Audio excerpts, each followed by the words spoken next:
ஒரே ஒரு ஊர்ல ஒரு ராஜா இருந்தார். அவர் பேர்ல மக்களுக்கு ரொம்ப மரியாதை. அவ்வளவு நல்லா ஆட்சி புரிஞ்சுக்கிட்டு வந்தார். அவருக்கு வயசாயிட்டுது. அதனால ஒரு நாள் அமைச்சரை கூப்பிட்டார். இதை பாருங்க, எனக்கு வயசாயிட்டுது, அதனால இந்த அரச பொறுப்பு எல்லாம் நீங்க ஏத்துக்குங்க அப்படின்னார். அதுக்கப்புறம் ராணியை கூப்பிட்டார். வா, நாம இனிமே இங்க இருக்க வேணாம், காட்டுக்கு போய் தவம் பண்ணலாம் அப்படின்னு கூப்பிட்டார். இந்த செய்தி மக்களுக்கு அறிவிக்கப்பட்டது. மக்கள் உடனே கூட்டம் கூட்டமா அரண்மனைக்கு வர ஆரம்பிச்சுட்டாங்க. மன்னரை போய் பார்க்கறாங்க. அரசே, தாங்கள் எங்களுக்கு தந்தை மாதிரி. நீங்க காட்டுக்கு போயிட்டா நாங்கள்லாம் இங்க எப்படி இருக்க முடியும்? எங்களுக்கெல்லாம் எந்த துன்பமும் இல்லாம பார்த்துக்கிட்டு வர்றீங்க. இது மாதிரியான ஒரு அரசாட்சி இல்லைன்னா மக்கள் வாழ்ந்து என்ன பயன் அப்படின்னாங்க. இருந்தாலும் என்ன பண்றது, வயசாயிட்ட காரணத்தினால இந்த முடிவுக்கு வர வேண்டி இருக்குது அப்படின்னாரா ராஜா. அப்படின்னா நீங்க காட்டுக்கு போக வேணாம், நாங்க போறோம். நாங்க அங்க போய் தவம் பண்றோம், வழிபாடு பண்றோம். கடவுள் வருவார், அவர்கிட்ட வரம் வாங்கிட்டு வந்துடுறோம் அப்படின்னாங்களாம். அப்படி சொல்லிவிட்டு உடனே எல்லாரும் காட்டுக்கு போனாங்க. நாட்டு மக்கள் எல்லாரும் ஒட்டு மொத்தமாக காட்டில் உட்காந்துக்கிட்டு தவம் பண்ணுறதை பார்த்தார் கடவுள். உடனே புறப்பட்டு வந்தார். எல்லாரும் இப்படி உட்காந்துருக்கிறீங்களே, என்ன வேணும் உங்களுக்கு அப்படின்னு கேட்டார். உடனே மக்கள் எல்லாரும் ஒரு குரலில் சொன்னாங்க, சுவாமி, எங்கள் மன்னன் ரொம்ப நாளைக்கு நல்லபடியாக இருக்கணும். அவர் மகிழ்ச்சியாகவும் உடல் நலத்தோடும் இருந்தாதான் நாங்கள் அமைதியாக வாழ முடியும் அப்படின்னாங்க. சரி, அதுக்கு என்ன செய்யணும் அப்படின்னார் ஆண்டவன். எங்கள் மன்னருக்கு இன்னும் ஒரு 100 வருஷம் ஆயுளை கொடுங்க அப்படின்னாங்க. அவ்வளவு தானே, சரி அப்படியே ஆகட்டும் அப்படின்னு சொல்லிவிட்டு ஆண்டவன் போயிட்டார். மக்கள் மகிழ்ச்சியோடு திரும்பி வந்தாங்க. மன்னா, கடவுள் வரம் கொடுத்துட்டார், நீங்கள் 100 வருஷம் வாழ போகிறீங்க அப்படின்னாங்க. இதை கேட்டதும் ராணி ராஜாவை வணங்கி, நான் தவம் செய்ய போகிறேன் அப்படின்னு புறப்பட்டாங்க. உடனே மக்கள் என்ன நினச்சாங்க தெரியுமா? ஐயோ, நாம் ராஜாவுக்கு மட்டும்தானே நீண்ட ஆயுள் வேணும்னு வரம் வாங்கினோம், ராணிக்கு வாங்கலையே, அதுதான் கோபத்தில் புறப்பட்டாங்க போல இருக்கு அப்படின்னு நினச்சி வருத்தப்பட்டாங்க. ஆனால் ராணி நினச்சது அது இல்லை. ராணி போய் தவம் பண்ணாங்க, கடவுள் காட்சி கொடுத்தார். இவங்க கேட்குறாங்க, சுவாமி, ராஜாவுக்கு மட்டும் 100 வருஷம் ஆயுள்னு வரம் கொடுத்துட்டீங்க, அப்படின்னா குடிமக்களும் 100 வருஷம் இருக்கணும். இப்படிப்பட்ட குடிமக்கள் இல்லைன்னா அப்படிப்பட்ட அரசன் இருந்து என்ன பிரயோஜனம் அப்படின்னாங்களாம். ஆண்டவன் பார்த்தார். சரி, அவங்களும் 100 வருஷம் வாழ்வாங்க, அது மட்டும் இல்லை, நீயும் 100 ஆண்டு காலம் வாழ வரமளிக்கிறேன் அப்படின்னு சொல்லிவிட்டு மறைஞ்சிட்டார். இதில் ஆண்டவன் வர்றதும் மறையிறதும் முக்கியம் இல்லை. இதில் கவனிக்க வேண்டியது ஆள்கிறவனின் விசால மனம், குடிமக்களின் விசால மனம், ஆள்கிறவன் மனைவியினுடைய விசால மனம். இப்படி ஒரு நாடு இருந்துட்டுதுன்னா எப்படி இருக்கும் வாழ்க்கை நினைச்சு பாருங்க. அதனால தான் பெரியவங்கள்லாம் சொல்றாங்க, இதய வாசல் திறந்தே இருக்கணும், இதயத்தின் கதவுகளை மூடாதீங்க அப்படின்னு சொல்லுவாங்க. என்கிட்ட ஒருத்தர் சொன்னார், என்னுடைய இதய வாசல் எப்பவும் திறந்தே தான் இருக்குதுன்னார். எதனால் அப்படி சொல்றீங்க அப்படின்னு கேட்டோம். டாக்டரே சொல்லிவிட்டார், என்னுடைய இதயத்தில் ஒரு ஓட்டை இருக்குது அப்படின்னு, வாழ்வு சரியில்லையா அப்படிங்கிறார். ஒரு ஊர்ல ஒரு ராஜா இருந்தார். அவர் ஒரு நாள் காலையில அரண்மனையில மேல் மாடத்துல நின்றுகிட்டு இருந்தார். அப்போ ஒரு ஆள் வீதியில ரொம்ப வேகமா ஓடிக்கிட்டு இருக்கான். அதை ராஜா கவனிச்சார். அவன் மனசுல ஏதோ ஒரு தவிப்பு இருக்குங்கிறத புரிஞ்சுக்கிட்டார். உடனே அரண்மனை சேவகர்களை கூப்பிட்டார். அந்த ஆளை இங்க அழைச்சிட்டு வாங்க அப்படின்னார். இவங்க ஓடி போய் அந்த ஆளை அழைச்சிட்டு வந்தாங்க. மன்னர் முன்னாடி நிறுத்தினாங்க. மன்னர் அவனை நிமிர்ந்து பார்த்தார். எதுக்காக இவ்வளவு வேகமா ஓடிக்கிட்டு இருக்கிற அப்படின்னு கேட்டார். இதுக்கு அவன் சொன்னா, மன்னா, நம்ம கோட்டையின் வடக்கு வாசல் இருக்கு இல்லையா, அது ஓரமா ஒரு பெரிய பாறாங்கல் கிடக்கு. அதுக்கு அடியில நான் ஒரே ஒரு வெள்ளி நாணயத்தை புதைச்சி வச்சிருக்கேன். அது இப்போ எனக்கு தேவைப்படுது. என்னுடைய மனைவிக்கு ஒரு பரிசு வாங்கி கொடுக்க வேண்டியிருக்கு, அதுக்காக தான் அவசரமா ஓடிக்கிட்டு இருக்கிறேன் அப்படின்னா. மன்னர் யோசனை பண்ணார். அப்புறம் சொன்னார், அதுக்காகவா இப்படி ஓடுற? பரவாயில்ல, அதை பத்தி கவலைப்படாத, நான் உனக்கு 10 வெள்ளி காசுகள் தர்றேன், வாங்கிட்டு திரும்பி போ அப்படின்னார். இவன் தலையை சொரிஞ்சான். மன்னா, நீங்க கொடுக்கறத ரொம்பவும் மகிழ்ச்சியோட வாங்கிக்கிறேன், இருந்தாலும் அதுக்கப்புறம் அந்த வடக்கு வாசலுக்கு போய் அங்க இருக்கிற ஒரு நாணயத்தையும் எடுத்துக்கிட்டு போயிடுறேனே அப்படின்னானா. இத வரப்பா, அந்த ஒரு நாணயத்தை மறந்துடு, உனக்கு 100 வெள்ளி நாணயங்கள் தரேன் இருக்கார். மன்னா, ரொம்ப மகிழ்ச்சி, உங்க மாதிரி தாராள குணம் வேற யாருக்கும் வராது, நீங்க கொடுக்கற 100 நாணயங்களையும் வாங்கிக்கிறேன், இருந்தாலும் வடக்கு வாசலுக்கு போய் அதையும் எடுத்துக்கிட்டா 101 ஆயிடுமே அப்படின்னு நானா. இதை பாருப்பா, அந்த ஒரு நாணயத்தை மறந்துடு, அது எக்கேடாவது கெட்டு போகட்டும். நான் உனக்கு 100 பொற்காசுகள் தரேன், அதையாவது வாங்கிட்டு வந்த வழியிலேயே திரும்பி போடுன்னாராம். தங்க நாணயங்களே தரேன்னு சொல்றீங்க, தாராளமா வாங்கிக்கிறேன், இருந்தாலும் வடக்கு வாசலுக்கு போய் அப்படின்னு மறுபடியும் ஆரம்பிச்சான். அரசர் பொறுமை இழந்துட்டார். கடைசியா ஒரு முடிவுக்கு வந்துட்டார். இத பாருப்பா, உனக்கு என்னுடைய ராஜ்யத்திலேயே பாதியை கொடுத்துடுறேன், அப்படியாவது திருப்தியா திரும்பி போ அப்படின்னாராம். மன்னா, உங்களுடைய பெருந்தன்மைக்கு ஈடு இணையே கிடையாது, தேசத்திலேயே பாதி பிரிச்சு கொடுக்குறேன்னு சொல்றீங்க, அதனால உங்ககிட்ட ஒரு சின்ன வேண்டுகோள் அப்படின்னானா. சொல்லுன்னாராம் மன்னர் ஆர்வமா. இவன் மெதுவா ஆரம்பிச்சான். அப்படி இந்த ராஜ்யத்தை 2ஆ பிரிக்கிறப்போ அந்த வடக்கு வாசல் இருக்கிற பக்கத்தை என்கிட்டயே கொடுத்துருங்கோ அப்படின்னானா. மன்னர் அசந்து போயிட்டார். இந்த கதை எதுக்காகன்னு கேட்டா, மனம்ங்கிறது ஒரு குரங்குங்கிறத புரிஞ்சுக்கிறதுக்காகத்தான். உன்னை பிடிச்சுக்கிட்டா லேசில விடாது. அப்படிப்பட்ட மனச அறிவு தான் வழி நடத்தணும். அதுலதான் வாழ்க்கையின் வெற்றி அடங்கி இருக்குது. ஒரு சின்ன பையன் தெருவில் அழுதுகிட்டு இருந்தான். ஏன்பா அழுவுறேன்னு ஒரு பெரியவர் கேட்டார். 1 ரூபா காசை இங்க தொலைச்சுட்டேன் அப்படின்னா. சரி, அதுக்காக அழாத, அதுக்கு பதிலாக 10 ரூபா தரேன், இந்தா வச்சுக்கோன்னு கொடுத்தாரு. இந்த 10 ரூபாய வாங்கி சட்டப்பையில போட்டுக்கிட்டு அதை விட அதிகமா சத்தம் போட்டு அழ ஆரம்பிச்சுட்டான். மறுபடியும் ஏன்டா அழறேன்னு கேட்டார் பெரியவர். அந்த 1 ரூபாயும் கிடைச்சிட்டுதுன்னா இப்ப என்கிட்ட 11 ரூபா இருக்குமே, இப்போ 10 ரூபா தானே இருக்கு அப்படின்னு சொல்லிவிட்டு அழறான். ஒரு ஊர்ல ஒரு ராஜா இருந்தார். அந்த ராஜாவுக்கு ஒரு மந்திரி. ராஜா ரொம்ப நியாயமானவர், நேர்மையானவர், கண்டிப்பானவர். தப்பு செய்யறது யாரா இருந்தாலும் தண்டனை கொடுப்பார். வேண்டியவங்களுக்கு ஒரு நியாயம், வேண்டாதவங்களுக்கு ஒரு நியாயம்ங்கிறதெல்லாம் அவர்கிட்ட கிடையாது. ஒரு சமயம் அரசவையில் அந்த அமைச்சரே விதிமுறைகளுக்கு புறம்பா ஏதோ நடந்துகிட்டு இருக்கார். மன்னருக்கு கோபம் வந்துட்டுது. உடனே அந்த அமைச்சரை கிட்டத்தில் கூப்பிட்டு அவர் கன்னத்தில் ஓங்கி ஒரு அறை கொடுத்துட்டாராம். உடனே அந்த அமைச்சர் என்ன பண்ணார் தெரியுமா? நேராக போனார், அங்கே நின்றுகிட்டு இருந்த இன்னொருத்தர் கன்னத்தில் ஓங்கி அரைஞ்சார். அறை வாங்கினவர் திகைச்சு போயிட்டார். இவர் ஏன் நம்மளை அரைகிறார் அப்படின்னு யோசனை பண்ணார். மன்னரும் திகைச்சு போயிட்டார். நாம இவரை அரைஞ்சா அதுக்காக இவரு போய் இன்னொருத்தரை அரையணுமா அப்படின்னு யோசனை பண்ணார். அவர் இவருக்கு என்ன பைத்தியமானு கூட நினைக்க ஆரம்பிச்சுட்டார். ஆனா என்ன ஆச்சுன்னா, அப்புறம் அமைச்சர் அவர் கவனிச்சுக்கிட்டு இருந்தாரா, அவர் இன்னொருத்தர் அரைஞ்சார் இல்லையா, அந்த அறை வாங்கின ஆசாமியை பார்த்து கத்திக்கிட்டு இருந்தார். யாரு? அமைச்சர். ஏன்பா என்கிட்ட அறைய வாங்கிட்டு இப்படி விவரம் இல்லாம நின்றுட்டு இருக்கிறிய, நான் உனக்கு கொடுத்ததை நீ வேற யாருக்கிட்டையாவது கொடுத்துரு அப்படின்னார். உடனே அந்த ஆள் பார்த்தான், தனக்கு அடுத்தபடியா நின்றுகிட்டு இருந்தவனை ஓங்கி ஒரு அறை அரைஞ்சான். அவன் கண்ணத்தை தடவிட்டே யோசனை பண்ணான். இது ஏதோ புரிஞ்சுக்கிட்ட மாதிரி அடுத்தாப்புல நின்றுகிட்டு இருந்தவனை அரைஞ்சான். இப்படி இந்த அறை மாறி மாறி போய்கிட்டே இருக்குது. ஊரு பூரா பிரயாணம் பண்ண ஆரம்பிச்சுட்டுது. அன்னைக்கு ராத்திரி அந்த ராஜா படுக்கிறதுக்காக போனார். அந்த நேரம் பார்த்து அவர் கன்னத்துல பலார்னு ஒரு அறை விழுந்தது. நம்மளே அரையிறது யாரு அப்படின்னு அதிர்ச்சியோட மன்னர் திரும்பி பார்க்கறாரு. அரைஞ்சது அவரோட மனைவி. என்னாச்சு உனக்குன்னு கத்துனார் ராஜா. உங்களுக்கு தெரியாதா, ஊரு பூரா ஒருத்தர் மாத்தி ஒருத்தர் மூலமா இந்த அறை பிரயாணம் பண்ணிட்டு வருது அப்படின்னாங்க அந்த அம்மா.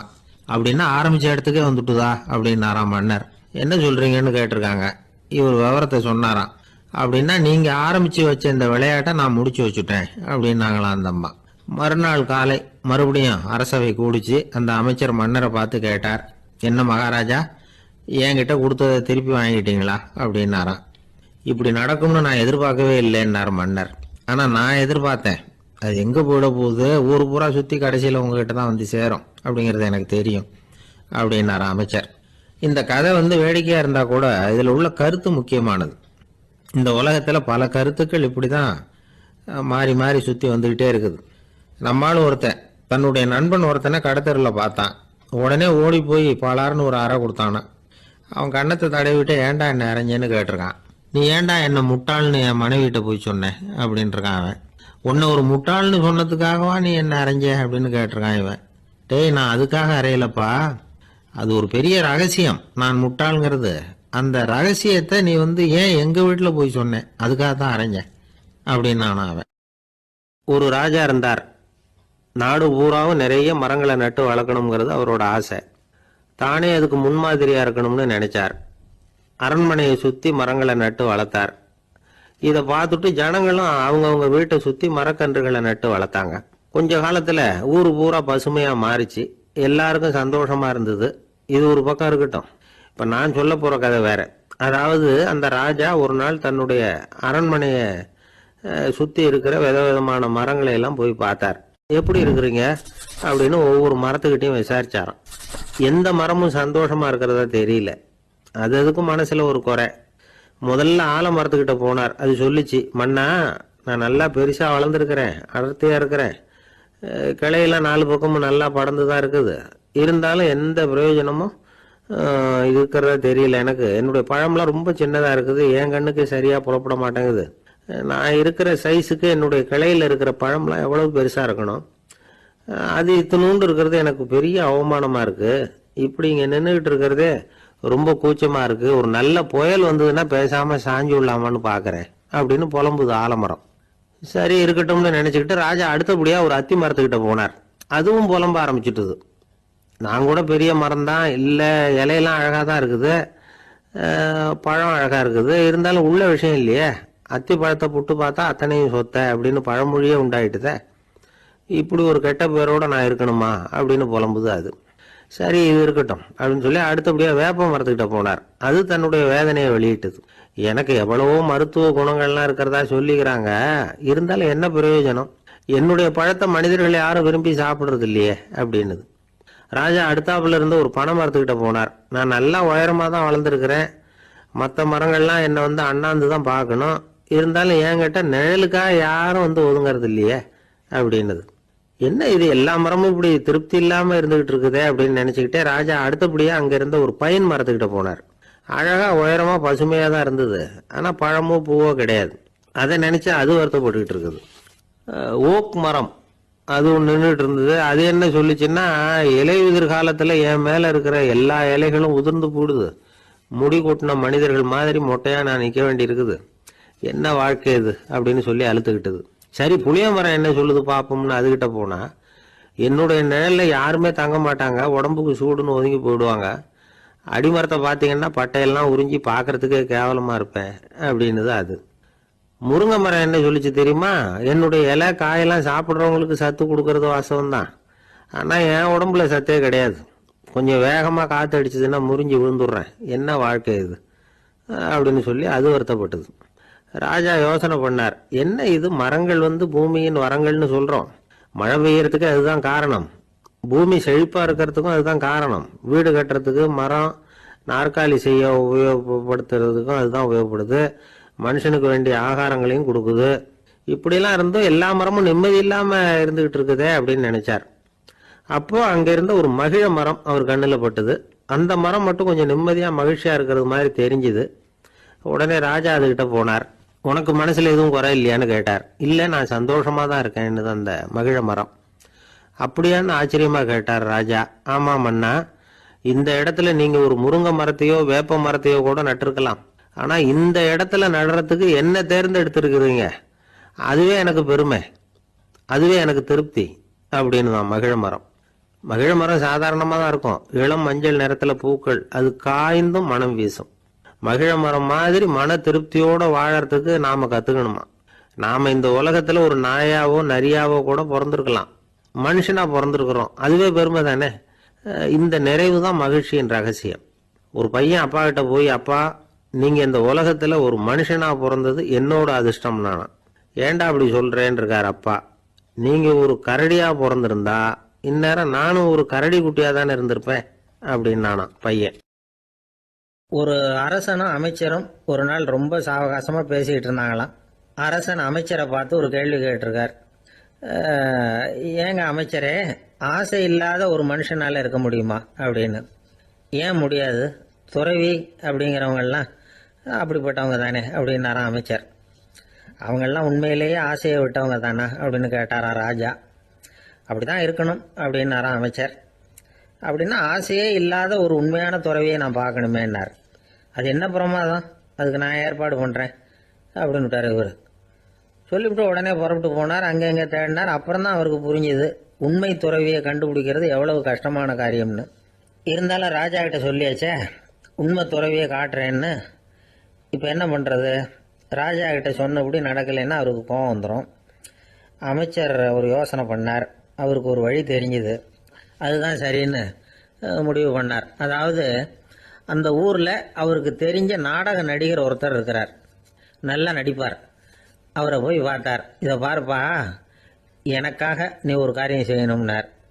என்னன்னு கேட்டார் அவர். நீ ஒரு துறவி மாதிரி கொஞ்ச நேரத்துக்கு நடிக்கணும். ராஜா வந்து உன்னை பார்த்துட்டு போகிற வரைக்கும் நடி, அது போதும். அதுக்காக உனக்கு 10,000 ரூபா தரேன் அப்படின்னார். அவர் எந்த காலத்தில் இவ்வளவு பணத்தை மொத்தமாக பார்த்துருக்கார். அதனால் உடனே சரின்னு ஒத்துக்கிட்டார். அமைச்சர் வந்து அரண்மனைக்கு திரும்பி வந்தார். என்ன அமைச்சரே, இன்னுமா ஒரு உண்மையான துறவி கிடைக்கலன்னார். உண்மையான துறவி ஒருத்தரை இப்போ தான் கொஞ்ச நேரத்துக்கு முன்னாடி பார்த்து பேசிவிட்டு வர்றேன். அவர் நம்ம ஊருக்கு வெளியில் குளத்தங்கரையில் உள்ள ஒரு ஆலமரத்துக்கு அடியில் உட்காந்துருக்கிறார் அப்படின்னார் இவர்.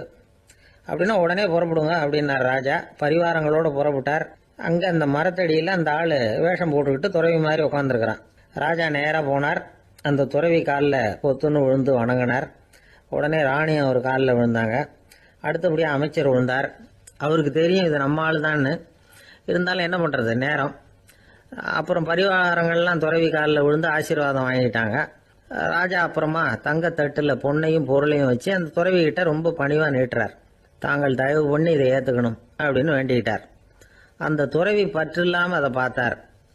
எல்லாத்தையும் திறந்துவிட்ட எனக்கு இதெல்லாம் எதுக்காக அப்படின்னு சொல்லி அதை மறுத்துட்டாராம்.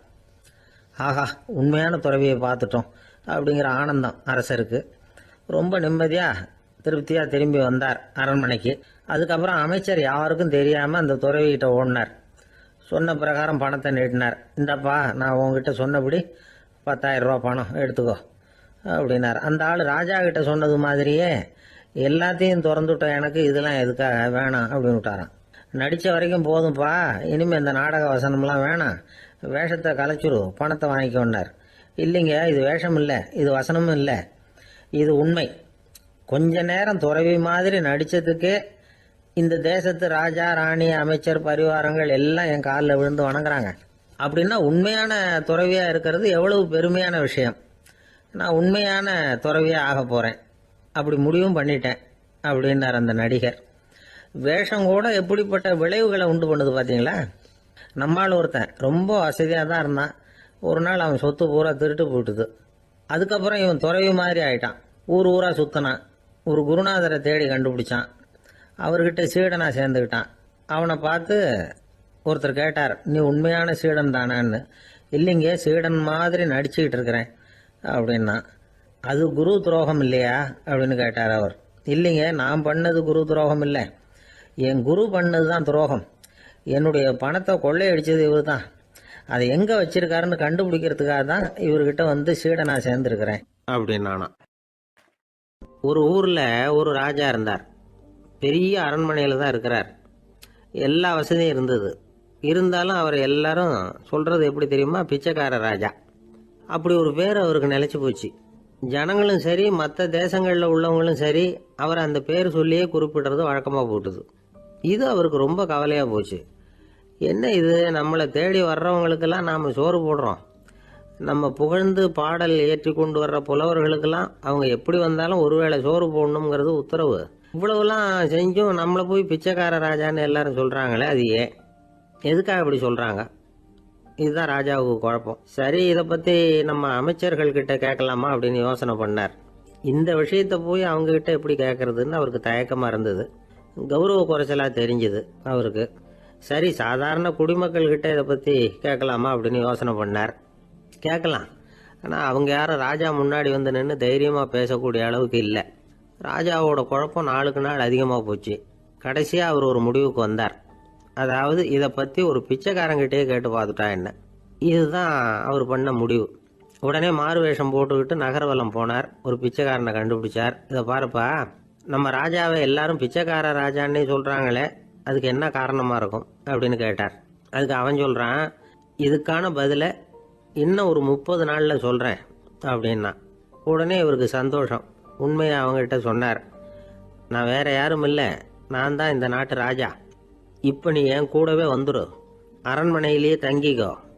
30 நாள் கழித்து எனக்கு பதில் சொல்லிவிட்டு அதுக்கப்புறமா நீ போகலாம் அப்படின்னு சொல்லி அழைச்சிட்டு வந்துட்டார். அரண்மனையில் ஒரு மூலையில் அவன் தங்கறதுக்கு இடம் கொடுத்தார். தினம் 2 வேளையும் இவனுக்கு சோறு போடுங்க அப்படின்னு உத்தரவு போட்டார். ராஜா கொடுத்த இடத்துல போய் உக்காந்துக்கிட்டான் அந்த பிச்சைக்காரன். தினமும் அந்த அரண்மனையில் நடக்கிறதையெல்லாம் கவனிச்சிட்டு வந்தான். வேளைக்கு சாப்பாடு வரும், சாப்பிட்டுக்கிட்டு இருக்கான். இப்படி 30 நாள் முடிஞ்சுது. ராஜா வந்தார். என்ன, என்னோட கேள்விக்கு பதில் என்னன்னு கண்டுபிடிச்சிட்டியான்னார். கண்டுபிடிச்சிட்டேன்னா. என்ன எல்லாரும் பிச்சைக்கார ராஜான்னு சொல்கிறாங்களே, அது நியாயமாக படுதா உனக்குன்னு கேட்டார். நியாயமாக தான் படுது, சந்தேகம் இல்லாமல் நீங்கள் பிச்சைக்கார ராஜா தான். என்னதான் நீங்கள் வசதியோடவும் படைபலத்தோடவும் இருந்தால் கூட நீங்கள் எங்கள் வர்க்கத்தை சேர்ந்த ஆசாமி தான் அப்படின்னு அடித்து சொல்லிவிட்டான் அந்த ஆள். ஏனால் அப்படி சொல்கிறேன்னு கேட்டார் இவர். அரசே, ஒரு உண்மையை கண்டுபிடிச்சி சொல்கிறதா நான் உங்ககிட்ட சொன்னேன். நீங்கள் ராஜ பரம்பரைன்னா உடனே உங்கள் கழுத்தில் கிடக்கிற முத்து மாலையை கழட்டி பரிசாக கொடுத்துருப்பீங்க, பொண்ணையும் மணியையும் கொடுத்துருப்பீங்க. ஆனால் நீங்கள் அப்படி செய்யலை. என்னை ஒரு மூலையில் உட்கார வச்சு 2 வேளை சோறு போட சொன்னீங்க. உங்களை தேடி யார் வந்தாலும், யார் வந்து பாராட்டி பேசினாலும் அல்லது பிரச்சனைகளை சொன்னாலும் நீங்கள் செய்கிற ஒரே காரியம் சோறு போடுறது தான். பிச்சைக்காரனுக்கு சோறு மட்டும்தான் உலகம். உங்கள் விஷயத்திலையும் நீங்கள் அப்படி தான் நினைக்கிறதாக தெரியுது. நல்லா கவனிங்க. எந்த ஒரு பிரச்சனைக்கும் சோறு தான் முடிவுன்னு நினைக்கிறீங்க பாருங்க. நீங்கள் சந்தேகமில்லாத எங்களை சேர்ந்த ஆளு தான் அப்படின்னு விட்டான் அந்த பிச்சைக்காரன். அதுக்கப்புறம் தான் அந்த ராஜா தன்னுடைய தவறுகளை எல்லாம் தேர்த்திக்கிட்டாராம். பசின்னு வர்றவங்களுக்கு சோறு தான் போடணும், அது தப்பு இல்லை. பாராட்ட வர்றவங்களுக்கெல்லாம் சோத்தையே போட்டு அனுப்புனா இப்படி தான் பேர் வரும். எனக்கு தெரிஞ்ச ஒருத்தர் தினமும் யாராவது ஒருத்தரை தன் வீட்டுக்கு அழைச்சிட்டு போவார், சாப்பாடு போட்டு அனுப்புவார்.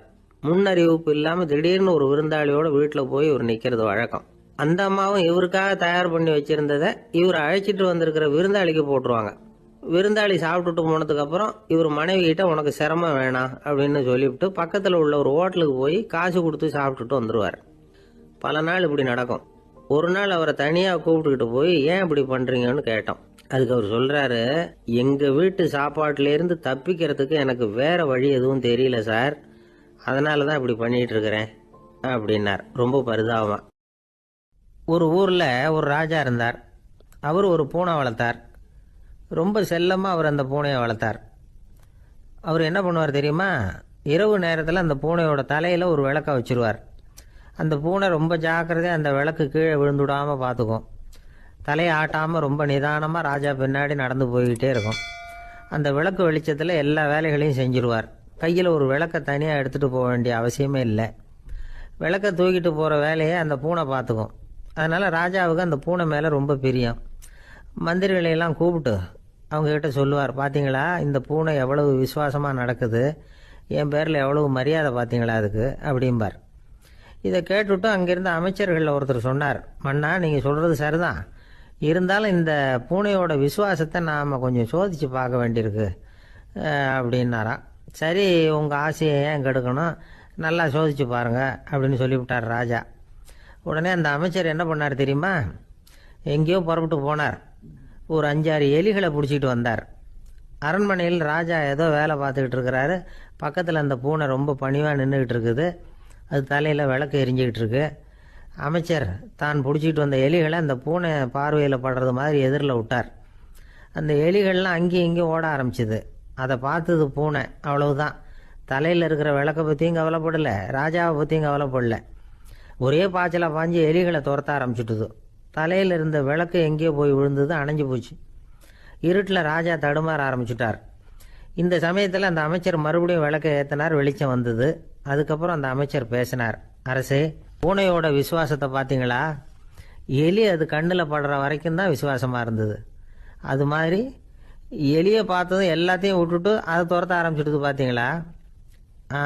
தான் அந்த பூனையை பற்றி நினச்சது தப்புங்கிறது அதுக்கப்புறம் தான் அந்த ராஜாவுக்கு புரிஞ்சுதான். சரி, இப்போ எதுக்கு இந்த கதையெல்லாம் அப்படிங்கிறீங்களா? இந்த பூனை மாதிரி தான் நம்ம மனசும். மனசை எவ்வளவு தான் பயிற்சி கொடுத்து பக்குவமாக வச்சுருந்தாலும் பார்க்குறதுக்கு பரமசாது மாதிரி தான் இருக்கும். பார்க்க வேண்டியதை பார்த்துட்டுதுன்னா பாஞ்சிரும். இந்த பூனை மாதிரி புலன் இன்ப பொருள்கள் கிட்டாத வரைக்கும் மனம் அடங்கி இருக்கிறது மாதிரி தான் தெரியும். கொஞ்சம் வாய்ப்பு கிடைச்சாலும் அது குதிக்க ஆரம்பிச்சிடும், தப்பு பண்ண ஆரம்பிச்சிடும். பெரிய பெரிய முனிவர்கள் வாழ்க்கையில் நடந்த வீழ்ச்சி இதை தான் நிரூபிக்குது. புலன்களின் ஆற்றல் அதிகம், அதனால் மனக்கட்டுப்பாடு பயிற்சிகளில் ரொம்ப எச்சரிக்கையாக இருக்கணுங்கிறார் சுவாமி சிவானந்தர். மது பழக்கத்தையே விட்டுவிட்டேன்னு உறுதியாக இருப்பான். கடை கண்ணில் பட்டுவிட்டதுன்னா கால் அவனை கேட்காமலே இழுத்துக்கிட்டு உள்ளே போயிடும். இதுதான் மனசுங்கிறது. அதுதான் அந்த ராஜா வளர்த்த பூனை. நம்மால் ஒருத்தன் அந்த ராஜா பூனை தலையில் விளக்க வச்சது மாதிரி இவன் தன்னுடைய தலையிலேயே ஒரு விளக்கை ஏற்றி வச்சுக்கிட்டு என்னத்தையோ தேட ஆரம்பித்தான். தேடிக்கிட்டு இருக்கிறான். தலையை ஆட்டாமல் நிதானமாக நடந்து ரொம்ப நேரமாக தேடிட்டு இருக்கிறான். அந்த சமயம் அங்கே வந்த ஒருத்தர் என்னத்தை தேடுறீங்கன்னு கேட்டார். அதுதான் மறந்து போச்சு அப்படின்னு இழுத்தான்.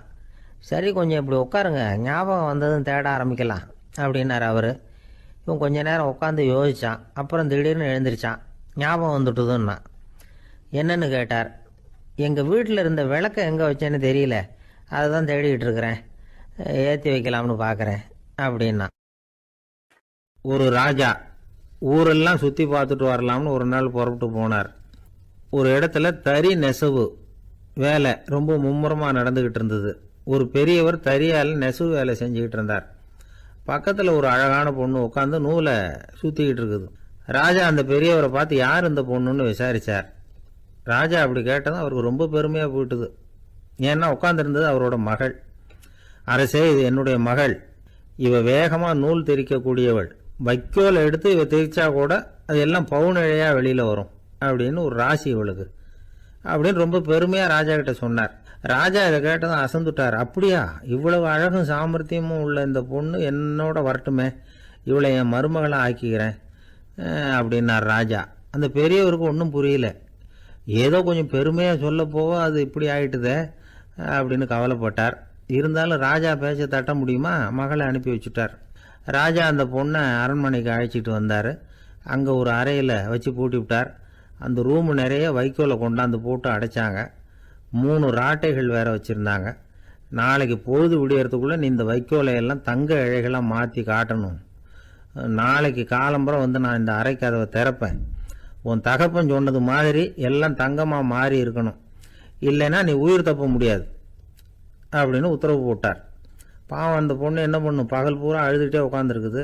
ராத்திரி பூராவும் தூக்கம் வரல. மறுநாள் அதிகாலை நேரத்தில் யாரோ கதவை தட்டுற சத்தம் கேட்டுது.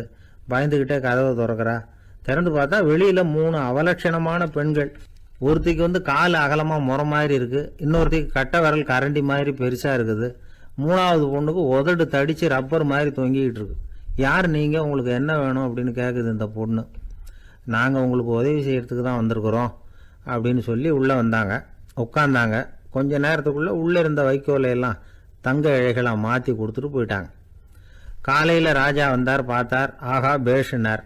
இன்னும் கொஞ்சம் வைக்கோலை கொண்டாந்து அந்த ரூமில் போட சொன்னார். இந்த வைக்கோலையும் இன்னைக்கு தங்கமாக மாற்றிவிடு, நாளைக்கு மறுநாள் உனக்கும் இளவரசனுக்கும் கல்யாணம்னு சொல்லிவிட்டார். இன்னைக்கு ராத்திரி அந்த 3 பொண்ணுங்களும் வந்தாங்க. வைக்கோலை பொண்ணு இழைகளாக மாற்றினாங்க, புறப்பட்டாங்க. இந்த பொண்ணு அவங்க காலில் விழுந்து வணங்கினா. என் உசுரை காப்பாற்றினீங்க, உங்களுக்கு நான் என்ன கைமாறு செய்ய போகிறேன் அப்படின்னா. பயப்படாத, நீ விரும்பினா எங்களுக்கு ஒரு உதவி செய்யலாம். உன்னுடைய கல்யாணத்துக்கு நாங்கள் 3 பேரும் வரோம். நீ எங்களை வந்து வரவேற்று ராஜாக்கிட்டையும் இளவரசர்கிட்டையும் நாங்கள் உன்னோட பெரியப்பா பொண்ணுங்கன்னு சொல்லி அறிமுகப்படுத்தி வை, நாங்கள் விருந்து சாப்பிட்டுட்டு போயிடுறோம் அப்படின்னாங்க. ரொம்பவும் சந்தோஷமாக சரின்னு ஒத்துக்கிட்டா. கல்யாண நாள் வந்தது. கல்யாணம் ரொம்ப கோலாகலமாக நடந்துக்கிட்டு இருக்கு. எல்லா தேசத்து ராஜா ராணிகளும் வந்துக்கிட்டு இருக்கிறாங்க.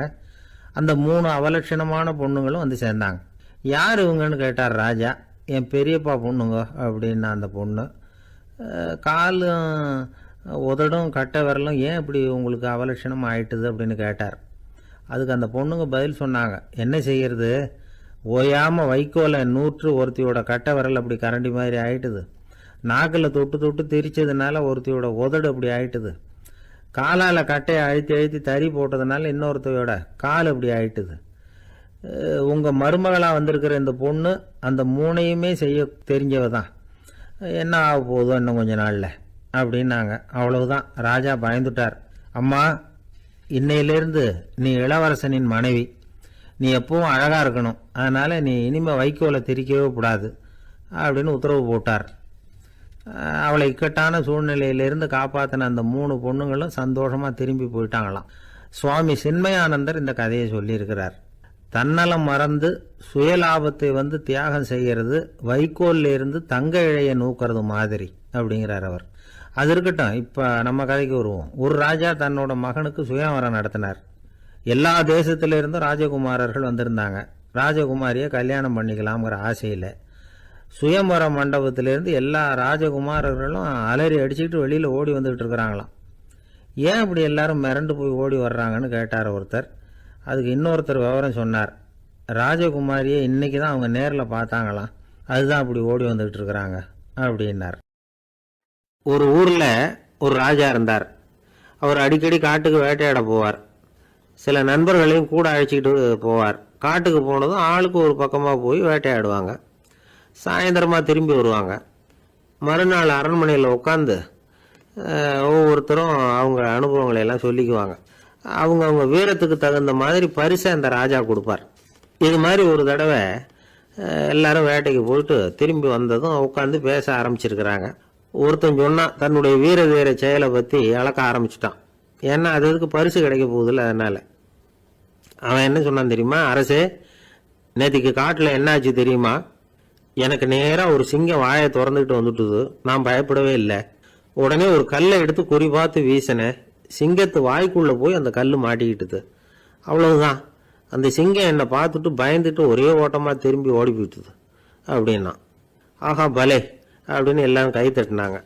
ரெண்டாவது ஆள் ஒருத்தன் எழுந்திரிச்சான். அவன் சொல்ல ஆரம்பித்தான், அரசே, நான் போன வழியில் 2 பெரிய மலைப்பாம்பு கிடந்தது.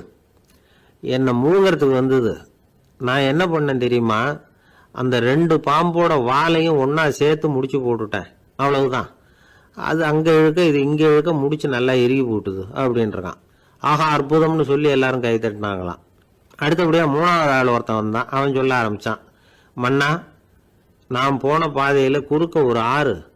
அதில் இறங்கி குளித்தேன். யாரோ காலை பிடிச்சி இழுக்கிறது மாதிரி இருந்தது. திரும்பி பார்த்தா ஒரு பெரிய முதலை. நான் உடனே அப்படியே ஒரு துள்ளல் துள்ளி அது முதுகில் போய் உக்காந்துக்கிட்டேன். அதை அப்படியே கரைக்கு நீந்த வச்சேன். கரைக்கு வந்து சேர்ந்ததும் அப்படியே ஒரே துள்ளி குதித்து கரைக்கு வந்துட்டேன் அப்படின்றான். அவன் தன்னுடைய வீரத்தை அப்படி சொல்லியிருக்கான். அடடா எப்பேற்பட்ட வீரம் அப்படின்னு எல்லாரும் கை தட்டினாங்களாம். 4வது ஆள் எழுந்திரிச்சான். மன்னா, நான் போன இடத்துல ஒரு கரடி வந்து என்னை துரத்த ஆரம்பிச்சுட்டுது. நான் ஒரு மலை உச்சிக்கு வந்துட்டேன். அதுக்கப்புறம் ஒரு அடி எடுத்து வச்சாலும் அதில் பாதாளத்தில் விழ வேண்டியது தான். அந்த நேரம் பார்த்து ஒரு பெரிய ராட்சச கழுகு அந்த பக்கமாக பறந்து வந்தது. நான் உடனே அப்படியே உயர எழும்பி அந்த கழுகோட காலை பிடிச்சிக்கிட்டேன். அப்படியே தொங்கிக்கிட்டே வந்தேன். ஒரு நல்ல இடம் வந்ததும் தொப்புன்னு கீழே குதிச்சு நடந்து வந்துட்டேன். இதுக்கும் எல்லாரும் கை தட்டுறாங்க. கடைசியாக ஒரு ஆள் எழுந்திரிச்சான். அரசே, நான் வந்து போன வழியில் ஒரு பெரிய யானை குறுக்க வந்தது. பயங்கரமாக சத்தம் போட்டுக்கிட்டே வந்தது. நான் பயந்து ஓடலை. உடனே என்ன பண்ணேன் தெரியுமா? அந்த யானையோட வாலை பிடிச்சி தூக்கினேன். தலைக்கு மேலே தூக்கி கரன்னு சுற்றினேன்.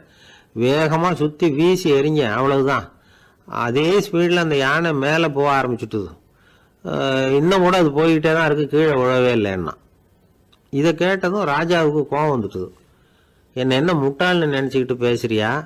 யானையை வந்து நீ வாழை பிடிச்சி தூக்குன, அதை நான் நம்பணுமா அப்படின்னார்.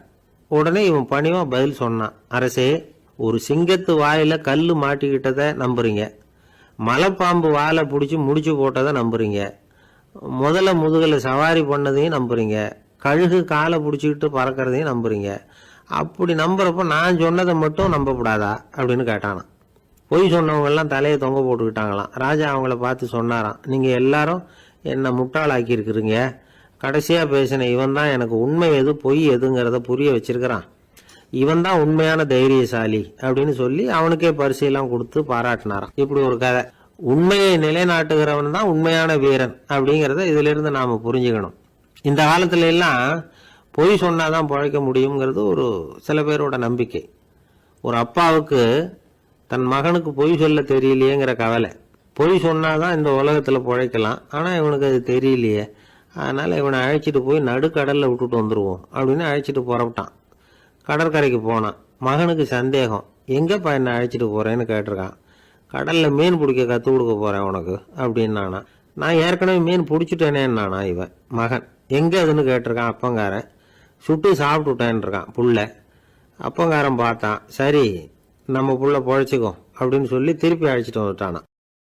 ஒரு ஊரில் ஒரு ராஜா இருந்தார். அந்த ராஜாவுக்கு ஒரு புள்ள. அந்த புள்ளைக்கு விவரமே தெரியாது. அவன் ஒரு முட்டாளுங்கிறது எல்லாருக்கும் தெரியும். ஆனாலும் அவன் தான் அடுத்தபடியாக ஆட்சிக்கு வர வேண்டியவன்.